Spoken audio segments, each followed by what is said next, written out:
Écoutez, Madame Frigout, apparemment c'est le parti des patriotes pour l'Europe.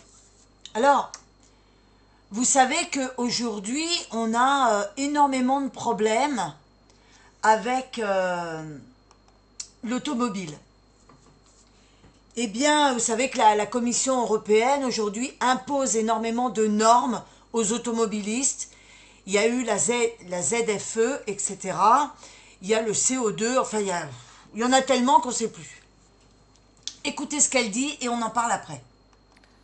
Chers collègues, enfin, après avoir mené l'industrie automobile au bord de la mort, la Commission européenne revient à la raison et nous propose d'offrir un court répit aux constructeurs automobiles avec davantage de flexibilité dans l'application des objectifs d'émissions de CO2. Cela fait des années que nous alertons sur les conséquences désastreuses de l'écologie punitive imposée par les technocrates bruxellois.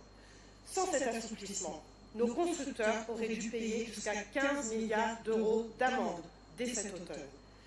Ce revirement partiel est une première victoire, mais le combat continue. Il est essentiel de revenir sur la fin des moteurs thermiques neufs en 2035, décision absurde et complètement hors sol qui menace nos emplois et le pouvoir d'achat des Européens. Avec notre groupe des Patriotes pour l'Europe, nous avons déposé des amendements de bon sens pour défendre notre industrie et une transition écologique réaliste.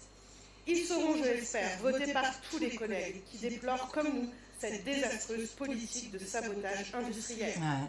Quoi qu'il en soit, nous ne lâcherons rien et nous ne laisserons pas Bruxelles sacrifier l'Europe qui travaille. Voilà. Donc vous avez entendu, c'est vrai qu'ils veulent que des voitures électriques. Alors moi, la voiture électrique, je n'en veux pas.